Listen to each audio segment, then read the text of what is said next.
कोशिश करता हूं कि इनकी आवाज आप तक पहुंचे, क्योंकि पता नहीं मेरी आवाज कहां तक पहुंचे। जहां तक आदमी हो बात वहां तक पहुंचे। और लेके आए हैं डॉक्टर साहब अशोका का धम्म, जिनके लिए मेरी कोशिश है ये सौगात वहां तक पहुंचे। एक बार जोरदार तालियों के साथ आपके बीच सम्राट अशोक क्लब के राष्ट्रीय प्रवक्ता डॉक्टर सच्चिदानंद मौर्य जी।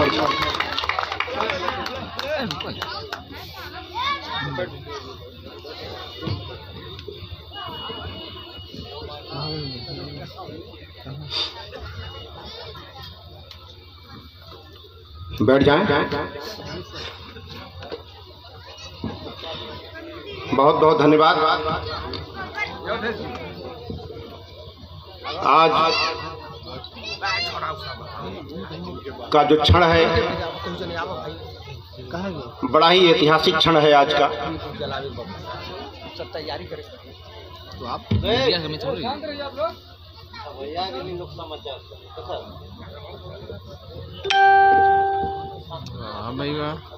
बड़ा ही ऐतिहासिक क्षण है और सम्राट अशोक क्लब के लिए तो खास दिन है आज। और हम लोग इस खास दिन को हम सभी लोग मिलके एक खास तरीके से इतिहास लिखने की कोशिश कर रहे हैं। और ये खास दिन हम सबके जीवन में नहीं आता अगर हम सबके बीच आज नहीं हैं सम्राट अशोक क्लब के संस्थापक सुभाष सिंह मौर्य जी न होते तो आज मैं इस खास दिन पर बड़ी श्रद्धा से हृदय से नमन करता हूं, बड़ा सम्मान के साथ आपको याद करता हूं, क्योंकि जब आपका नाम लेते हैं तो सारी चीजें याद आने लगती हैं नजरों के सामने से कि कैसे पतली पतली गलियों से होता हुआ यह सम्राट अशोक क्लब का कारवां खेत खलिहानों का निरीक्षण करता हुआ आज राजपथ की तरफ अग्रसर था। आज राजपथ की तरफ अग्रसर है और आप सब उसके सारथी हैं। कोई रथी है, कोई सारथी है, कोई महारथी है। आज हमारे बीच बड़ी खुशी हो रही है कि हम विश्व परिवार के लोग हैं, विश्व समुदाय के अंग हैं और आज हमारे बीच विश्व समुदाय से जुड़ा हुआ, जापान से जुड़े हुए आज हमारे मुख्य अतिथि हैं। ये हम सबका सौभाग्य है और ऐसे मुख्य अतिथि धर्मगुरु जिनसे ही 13 समाजी को मैं अपने पूरे संपूर्ण भारत की तरफ से आपका स्वागत, अभिनंदन और नमन करता हूं। आज हमारे बीच हम सबके राष्ट्रीय अध्यक्ष, जिनके प्रेरणा में, जिनके सकारात्मक संबल में हम सभी लोग काम करते हैं, बड़ा फक्र होता है और बड़ा अच्छा लगता है कि हमारा राष्ट्रीय अध्यक्ष डॉक्टर दीनानाथ मौर्य जी हैं। और सम्राट अशोक क्लब की जो धरोहर है, एक तरह से पूंजी है और ऐसी पूंजी को हमें बचा के संभाल के रखना चाहिए। और ऐसे पूंजी हमारे राष्ट्रीय महासचिव सम्मानित शत्रुघ्न साकी जी और हमारे बीच हमारे राष्ट्रीय महाप्रबंधक राजेश प्रसाद मौर्य जी, जिनका पूरा समर्पण, पूरा डेडिकेशन आज इस सम्राट अशोक क्लब को समर्पित है। ऐसे पुरोधाओं का मैं नमन करता हूं। और हमारे राष्ट्रीय संयोजक राजेश कुमार मौर्य जी, उत्तर प्रदेश के अध्यक्ष परम सम्मानित डॉक्टर रविंद्र जी, जिन्होंने अपनी योग्यताओं से, अपनी प्रतिभाओं से सम्राट अशोक क्लब को अपनी पूरी क्षमता से ऊंचाई देने की कोशिश की है। और हमारे बिहार प्रदेश के अध्यक्ष भीषम जी, जो एक इंजीनियर थे, अपनी कहानी बता रहे थे, तो मैं बता देना चाहता हूं आपको कि अगर जुड़े ही रहे, लगे रहे, आपको भी एक संदेश देना चाहता हूं कि आप लगे रह गए तो अच्छे बुरे की समझ दे जाऊंगा। अच्छे बुरे की समझ दे जाऊंगा, क्या गलत है क्या सही है इसे समझने की नज़र दे जाऊंगा, और हर चेहरे की पढ़ने की नज़र दे जाऊंगा, हर चेहरे को पढ़ने की नज़र दे जाऊंगा। मैं इस जमाने का वो पत्थर तराश हूं, मैं इस जमाने का वो पत्थर तराश हूं कि हर गूंगे पत्थर को बोलने की हुनर दे जाऊंगा। वाह वाह वाह। आज सम्राट अशोक क्लब के तमाम छत्तीसगढ़ के हमारे बीच बैठे हुए जीवनदीप जी, हमारे उत्तर प्रदेश के संयोजक जवाहर जी, और तमाम हमारे प्रदेश के, चूंकि 25 साल का शानदार सफर है। शानदार कहना बड़ा आसान होता है, लेकिन शानदार सफर को शानदार सफर बनाने में कितने कार्यकर्ताओं ने अपनी कुर्बानी दी है, ये मैं महसूस करता हूं। एक ऐसा वृक्ष है जिसमें बहुत सारे पत्ते आए, बहुत सारे फूल आए, कुछ ऐसे फूल कुछ ऐसे पत्ते भी आए जो आंधी तूफान के थपेड़ों को सह नहीं पाए और टूट के बिखर गए। आपको बताना चाहता हूं कि जो पत्ता जो फूल अपने पेड़ से आंधी तूफान को सहते हुए लगा रह जाता है, वही अंत तक समाज को छाया और फल देने का काम करता है। आज सुभाष जी से शुरू हुआ, एक व्यक्ति से शुरू हुआ था संगठन, और इतना बड़ा रूप ले लिया है।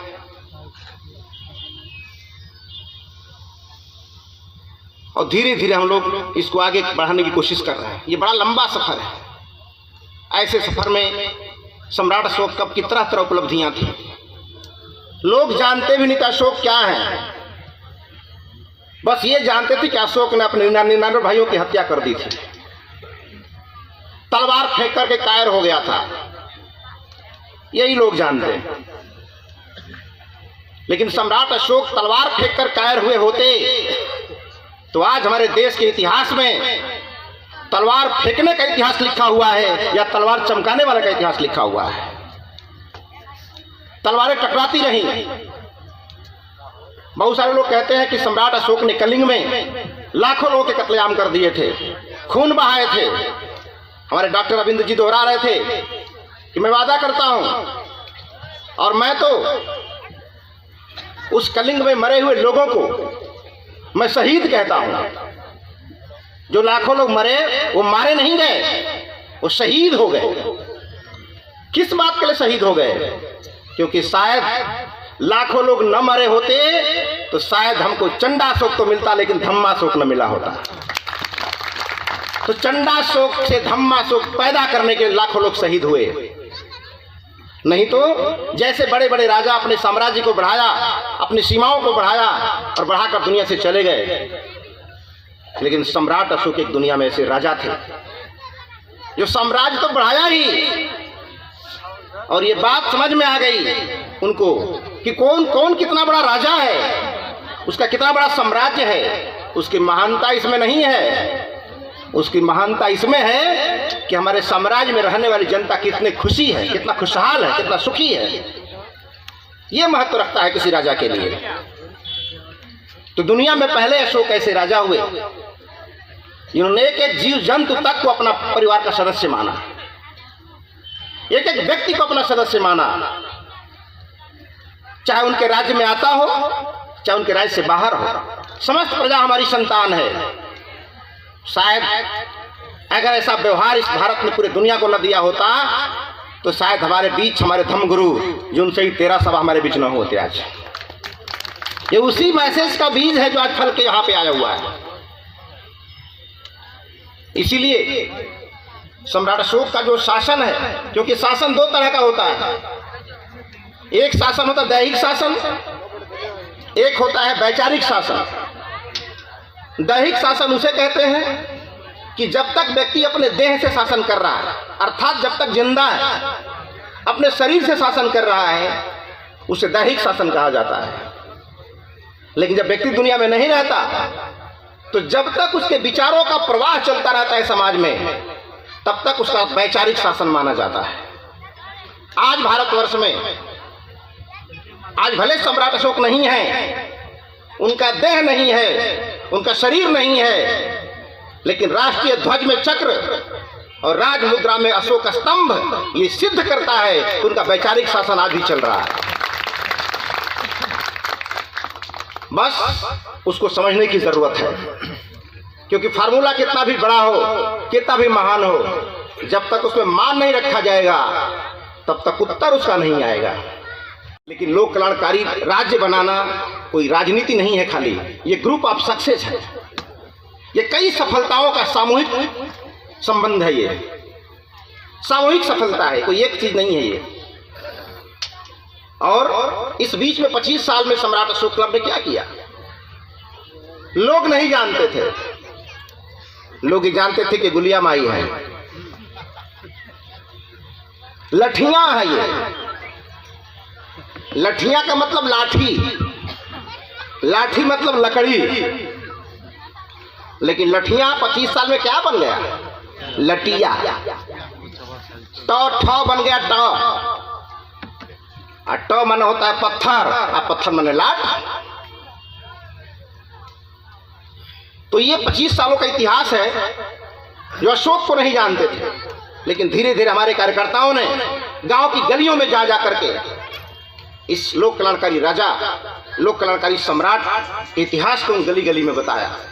और इसी बताने के दौर में प्रभावित होते होते आज हमारे बीच मैं दयानंद जी को और मनोज जी को याद करना चाहता हूं कि इन लोगों ने उस बात को सरकार तक पहुंचाई, और पहुंचाई उसके बाद आज इस सम्राट अशोक क्लब के हजारों कार्यकर्ताओं के समर्पण और त्याग का नतीजा है कि बिहार के मुख्यमंत्री प्रभावित हुए और सम्राट अशोक की जयंती पर छुट्टी घोषित कर दिए।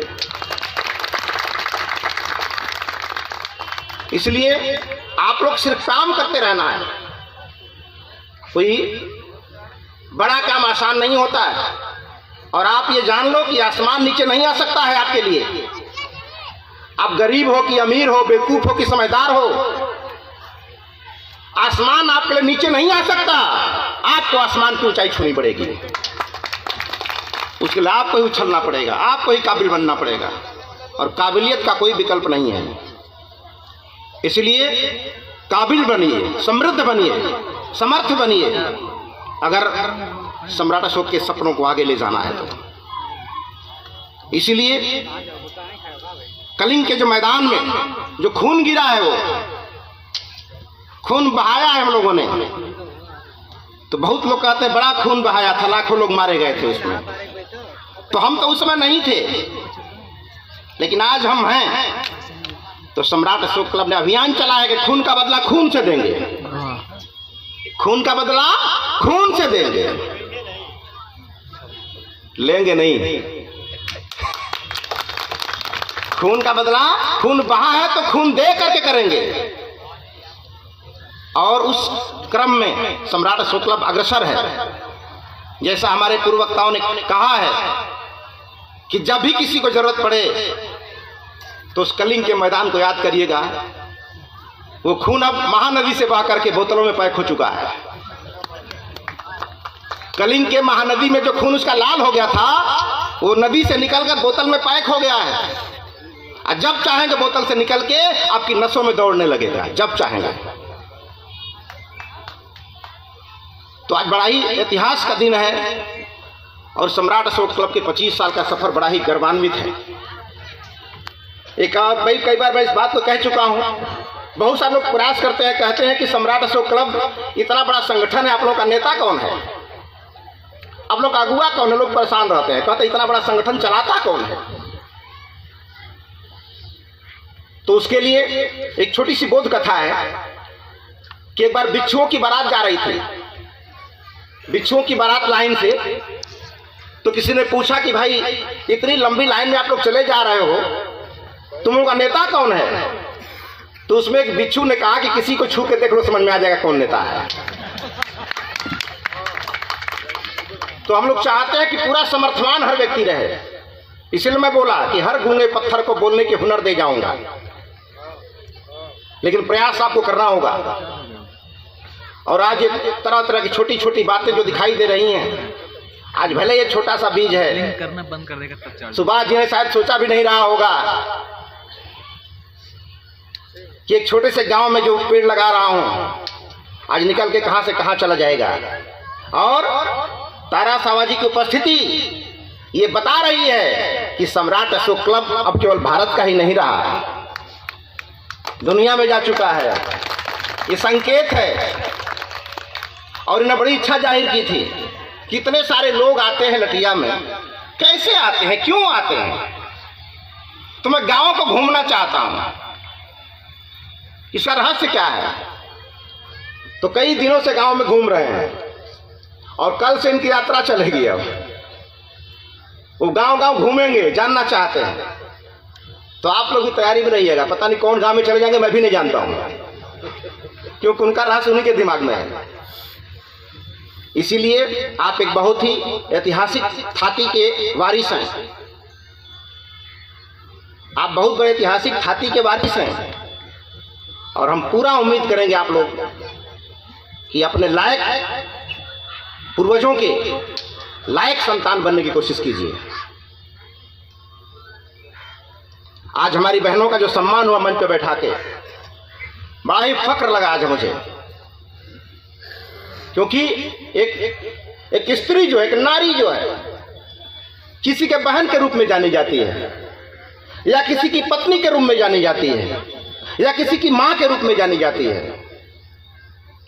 मैं जानना चाहता हूं कि वो मां है, वो बहन है, पत्नी है, वो नारी कहां है, नारी का अपना वजूद कहां है। और जब नारी का अपना वजूद नहीं है तो शायद हम संविधान के उस सपने को साकार नहीं कर पाए। किसी की वो क्यों कहती है कि मैं फला की पत्नी हूं, वो क्यों कहती है कि मैं फला का भाई बहन हूं, वो क्या कहती है कि मैं फला की बेटी हूं, वो ये क्यों नहीं कह सकती कि मैं सिर्फ नारी हूं, सिर्फ नारी हूं। और भारत का जो संविधान है, नारी को नारी होने का वजूद दिया है। अगर ऐसा नहीं होता तो रजिस्ट्री कराते समय 2% के लालच में रजिस्ट्री किसके नाम से होती है? धरती माता। धरती माता किसके हाथ में गई? धरती माता के। अगर ये 2% वाला ना होता तो शायद नहीं जाता।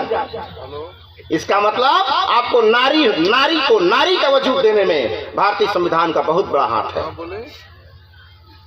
इसलिए सम्राट अशोक क्लब इस ग्रंथ को अपने स्तंभ पे रखता, अपने मंचों पे रखता है। और जितने भी अधिकारी हमारे मंचों पर अब तक आए हैं, वो सब ये कह कर गए हैं कि शायद अपने जीवन में मैंने बहुत सारे मंचों पे गया हूं, लेकिन पहला ऐसा मंच है जहां पे हमको संविधान दिखाई देता है।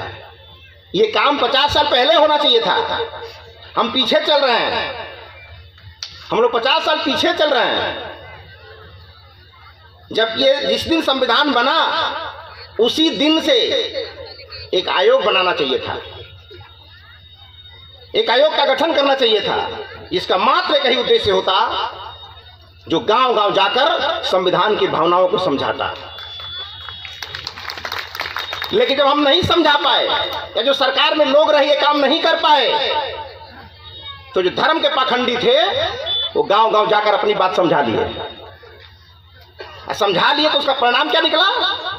परिणाम यह निकला कि कोई हिंदू के नाम पर कटने को तैयार है, कोई मुसलमान के नाम पर कटने को तैयार है, लेकिन कोई भारतीय होने के नाम पर कोई तैयार नहीं हो रहा है। ये उसी का नतीजा है। अगर संविधान की भावनाओं को गांव गांव समझाया होता तो हिंदू हम अपने घर में होते, मुसलमान अपने घर में होते, लेकिन घर से बाहर निकलते तो हर व्यक्ति गर्व से कहता कि गर्व से कहो कि हम भारतीय हैं, भारतीय हैं, भारतीय हैं। ये माहौल सम्राट अशोक क्लब बनाने की कोशिश कर रहा है। गांव गांव राष्ट्रीय प्रतीकों का निर्माण कर रहा है। 25 साल में लोगों ने कितने धार्मिक स्थल बना दिए होंगे, वैध स्थल पर भी और अवैध स्थल पर भी। पूरा जीटी रोड देखिए, रोड के किनारे सब अवैध स्थल पर धार्मिक स्थल बने हुए हैं। ये कानून है क्या? अभी कल ही एक सासाराम के आसपास की कई घटना है कि चौराहे पर राष्ट्रीय चिन्ह लग गया था। विक्रमगंज की घटना है बिहार की, राष्ट्रीय चिन्ह बन गया था चौराहे पर, तो किसी ने कहा कि उसको हटवाया, बोला कि चौराहे पर कैसे बन सकता है। हमने कहा चौराहे पर जब मंदिर मस्जिद बन सकता है तो राष्ट्रीय चिन्ह क्यों नहीं बन सकता है, क्यों नहीं बन सकता है? तो इसलिए है क्योंकि लोगों के अंदर अपने अपने संप्रदाय की भावनाएं भरी पड़ी हुई हैं, राष्ट्रीय संभावनाएं नहीं पड़ी हुई हैं। और ये हम कहते हैं कि चित्र से ही चरित्र का निर्माण होता है। और सम्राट अशोक क्लब जो गांव गांव अलग अलग प्रांतों में, अलग अलग जिलों में जगह जगह जो राष्ट्रीय चिन्ह बना रहा है, सिर्फ इसलिए बना रहा है क्योंकि चित्र से ही चरित्र का निर्माण होता है। तो जिस बात को लोग दिन भर देखेंगे, भावना वैसी ही पैदा होगी। इसलिए अगर राष्ट्रीय भावना लोगों में पैदा करनी है तो जगह जगह राष्ट्रीय धरोहर, राष्ट्रीय प्रतीक होने चाहिए, ताकि वो बार बार हमें राष्ट्रीयता की भावना की प्रेरणा देती रहे। कितने लोग समझ पाते हैं सम्राट अशोक क्लब कितना भारी काम कर रहा है, बहुत बड़ा काम कर रहा है। लेकिन चूंकि आज इतिहास हम लोग को इतिहास पढ़ने की आदत पड़ी हुई है, इसलिए इतिहास जब बनता है तो हमको पता नहीं चलता है। इतिहास जब बन रहा होता है पता नहीं चलता, हमको पढ़ने की आदत पड़ गई है। इसीलिए अब मेरा आह्वान है अपने सम्राट अशोक क्लब के कार्यकर्ताओं से और आम जनमानस से भी कि आप इतिहास के छात्र बनने के साथ साथ इतिहास का पात्र बनने की भी कोशिश कीजिए अब, ताकि आने वाले समय में आपको भी लोग पढ़ें, आपको लोग सीखें, आप लोग भी जाने।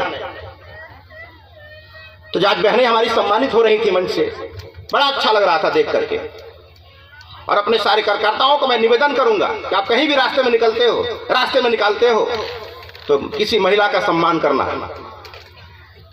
किसी महिला की इज्जत करना सीखो। क्योंकि जिस समाज में महिलाओं का सम्मान नहीं होता वो समाज कभी अखंड नहीं रह सकता है। इसलिए इसको समझो ध्यान से। कहीं भी कोई महिला मिलती है तो सम्मान के साथ देखो उसे, सम्मान के साथ व्यवहार करो उसका। ऐसा जब करोगे तो सच में सम्राट अशोक के अनुयायी रहोगे, भगवान बुद्ध के अनुयायी रहोगे। तो इसीलिए बहुत ज्यादा आज नहीं कहूंगा, तो टाइम कम है और दीपक भी जलाना है, अपना उस उद्देश्य को भी पूरा करना है। और ये दीपक भी कोई साधारण दीपक नहीं है, ये दीपक भी खास दीपक है। वो क्या खास है उसमें? खास इस बात का है कि आपको इस दीपक को जला के शपथ लेनी है आज कि जैसे यह दीपक अपने अस्तित्व को मिटा करके समाज को प्रकाश दे रहा है, उसी तरह हमें अपनी इच्छाओं और आकांक्षाओं पर काबू करते हुए खुद जल करके समाज को प्रकाश देना है। ऐसा संदेश आज दीपक के माध्यम से देना है, तभी हमारा 25 वर्ष का रजत जयंती समारोह सफल होगा और हम सफलतम ऊंचाई पर पहुंचेंगे। इन्हीं चंद बातों के साथ हमारे मंच पर हमारे मंचासीन अतिथि उपस्थित हैं। आप सभी का तहे दिल से सम्मान करते हुए और अपनी बहनों की इज्जत करते हुए और अपने जितने भी कार्यकर्ता आज 3-4 दिन से लगे हुए हैं, इस कोविड-19 में भी हमको तो उम्मीद नहीं थी इतने लोग आ जाएंगे। जिस तरह से व्यवस्था बन रही थी मुझे लगा नहीं कि इतने लोग आ जाएंगे, लेकिन आप लोगों ने आकर के सिद्ध कर दिया है कि कोई कोरोना हमारे बीच बाधा नहीं हो सकता है। क्योंकि हम तो वो लोग हैं, क्योंकि और जगह तो अग्नि परीक्षा होती है, हर जगह अग्नि परीक्षा होती है, लेकिन सम्राट अशोक क्लब ऐसा संगठन है जिसकी पानी परीक्षा होती है। जब जब लटिया महोत्सव है तब तक पानी पड़ता है। या अगल बगल में एक मैसेज चला गया था कि लटिया महोत्सव बीत जाएगा तो अब खेत की सिंचाई करेंगे, क्योंकि उस दिन तो बरसेगा ही। अब लोग बड़े खुशहाल हैं, महोत्सव चल रहा है, कहीं बारिश नहीं हो रही है, धूप में बा कर रहे हैं। इसका मतलब हम लोग कहीं न कहीं आप सूर्यास्त से सूर्योदय की तरफ बढ़ रहे हैं। इन्हीं चंद बातों के साथ अपनी वाणी को विराम देते हुए, आप सभी का सम्मान करते हुए, सबकी इज्जत करके अपनी वाणी को विराम देता हूं। जय भारत। बहुत बहुत धन्यवाद। हमारे पास